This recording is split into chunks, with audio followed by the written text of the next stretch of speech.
To anyone that says Jason isn't in this movie, I got proof for you right here. That's right. Today we are back at it again with the NECA Ultimate Action Figures. Today we're looking at the Friday the 13th Part 5, A New Beginning, Jason Voorhees. I call him Nightmare Jason just because, well, he's kind of a nightmare hallucination from Tommy Jarvis, because this guy right here is the actual killer in this movie. And so here he is up against Mr. Roy Burns. So there you go. There's that. And then I figure we also should have a comparison of him and the Part 7 New Blood Jason. So there you go. He's a little bit shorter, but, not by much. Then as far as how tall this guy actually is, why don't we find out together? So he will be, let's say, just over 7.5 inches or so. And that will translate to, let's just say, about 19.5 centimeters, give or take. So here he is. And if y'all have seen the New Blood before, not the New Blood, New Beginning. This Jason right here is from New Blood. But yeah, New Beginning. Then you would know that Jason actually is in the movie. Some people say that he isn't, and no, he is. It's just he's not real. I mean, if y'all have seen the movie, you'd know. But yeah, what I'm going to bring up here is that the movie begins with Tommy having a nightmare of Jason coming up out of the grave, and when he does, it's wet and raining and all of that, and NECA really captured that. Like, he is very glossy, very shiny, and on some action figures that would be a problem if it's not supposed to look like that. Well, with this one, it is supposed to look like that, and I think they did a really good job with it. I like the dark, kind of tannish brown color for the pants, and then you got a really dark green for the jacket. And then on the back, you got more wrinkles and stuff like that. And like I said, it just looks so glossy and shiny. Like, if you were to tell me that this guy came up out of the grave from the rain, I think that that would make sense. And yeah, and we'll talk about the alternate heads in a minute here, so don't worry about this one too much. But yeah, the hands look good. I like the details with the grimy fingernails and all of that, and so yeah, it looks really accurate. And he also has a little bit of a hunch forward, which makes sense given the Richard Brooker Jason. So there you go. And yeah, that's about it in terms of how he looks. I mean, he looks wet and shiny and all of that, but he's supposed to look like that, so I think it works really well. As far as articulation goes, he can look up just a little bit, then he can look down a pretty decent amount. He can, of course, turn, pivot, and all that kind of stuff. For the arms, they can obviously go all the way around. Then they can go up about that far. So there you go. You're not getting super dynamic poses out of him, but that's all right. No bicep swivel. You do get a single jointed elbow.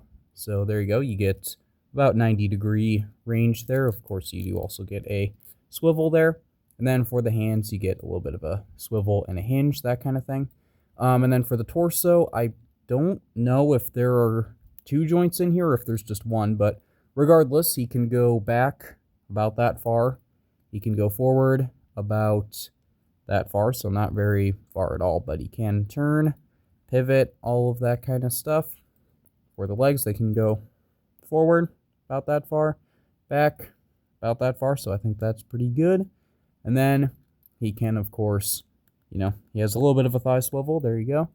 And I forgot that he can go out about that far for the splits. So there you go.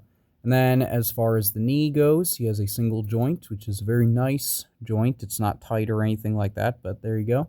So you get that. And then for the ankles, oh yeah, you can also, turn that, of course. And then you do get a little bit of a swivel, and, it's kind of the regular ball joint type thing that NECA does with ankles. So there you go. That's about it. And then as far as accessories go, of course, you have alternate heads. So when the 2 guys in the dream first get him out of they first dig up his grave, you see this hockey mask with a whole bunch of worms on it. And this looks really accurate for it being, covered in rain and dirt and all of that. Like, it looks really grimy and wet and all of that, and that's obviously the point. You can see sort of the marks on there for where he's been stabbed and cut and sliced and all of that, so there you go. And by the way, none of the masks can be removed, so just so you know, there's no detail. They just kind of blacked out the eyes there for all of these. So there you go. So you got the head with the worms on it, and then you also have basically the same head, but without the worms. So there you go. You get that nice blank-looking Jason stare. And yeah, I really like the details. Like I said, it looks like this mask has been out in the rain and kind of damaged from the rain a little bit, but that's the point. No, it also looks really glossy. So I really like the attention to detail that NECA's given, but then again, NECA always has a lot of attention to detail. So there you go. Then if you want a more regular looking Jason head, you do get this one, which is based off of the end of the movie, if I'm not mistaken, the end of the movie where Tommy sees him in the hospital, and he's just kind of standing there, and the mask obviously looks, you know, it doesn't look wet, looks kind of clean, but you can't say it looks too clean because there's a whole bunch of blood dripping down from the fresh wound there. So there you go, but that still looks good. Then you might have been wondering, what is with this head that I have on him?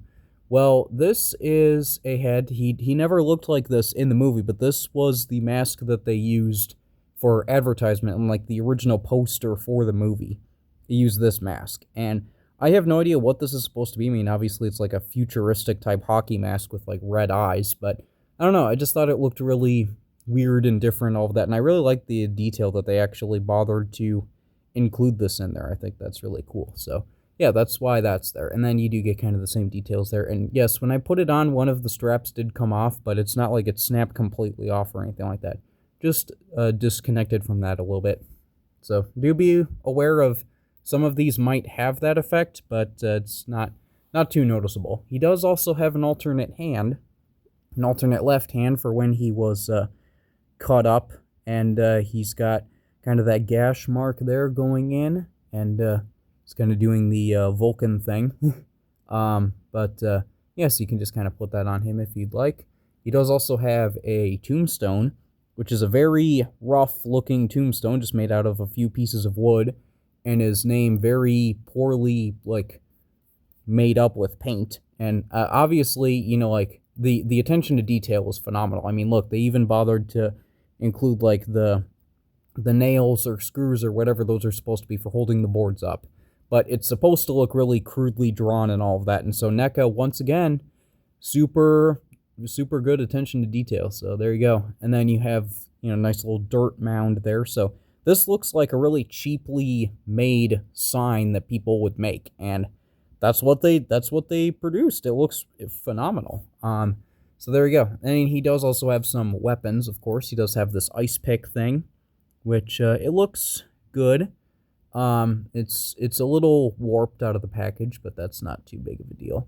It's got a nice little end there, and then a spike and all of that, so pretty simple stuff. He does also have a machete, because of course this is Jason we're talking about. It's a very clean looking machete at that. So there we go. Pretty good looking there.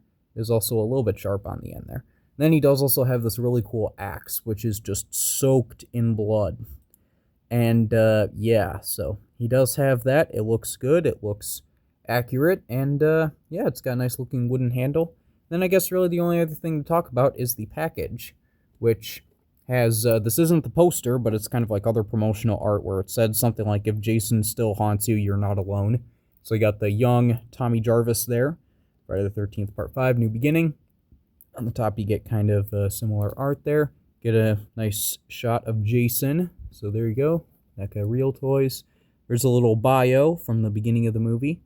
And then you get some nice product images of all of that, including a rain-coated Tommy Jarvis who is there. And by the way, Tommy Jarvis is not included in this, but what is included is all of that stuff. And you get that. And then you get this on the bottom here and all of that.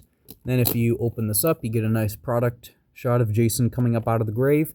And then you have the package, and it's kind of hard to tell, but what I think is really cool is that the cardboard that they actually have as like kind of back art, it actually looks like an open grave with like rain pouring down on it. So that looks really cool. So yeah, It's pretty simple stuff, but I think that this is really cool because if we're talking, like, let's just be honest here. I'm done talking about the figure, now I'm just going to compliment NECA. But if we're talking about Friday the 13th, A New Beginning, when people think of this movie and they specifically think of the killer, they think of this guy, okay? And NECA did make a Roy Burns, and that was, I'm sure, pretty easy for them because a lot of this is kind of retooling of the Michael Myers figure that they made when they kind of first started doing this. And so they could have just made a Roy and been like, okay, here is our representation for Friday the 13th, A New Beginning. They could have just done this and then be done with it. They're like, okay, there's that, moving on. But no, they actually went the extra mile and included, they'd not only made a Jason figure based off of the beginning of the movie, but they also gave him stuff referencing the end of the movie, and they even gave him an alternate head that references the like, this wasn't even a thing that was in the movie, this was just a poster for the movie. And they went the extra mile and included that. So that is why, if any of y'all are asking of like, why do you like the NECA figures? That's why, okay? Like, they include the details that nobody else would think to include. And so, yeah, highly recommend this, especially if you are a Friday the 13th fan and you can find this at a good price. Because I found this just randomly out in the open at a store that is basically exclusively focused on like toys and collectibles and action figures and all of that. So they just happened to have this, and I was looking for it, and so I found it at a really good price. So there you go.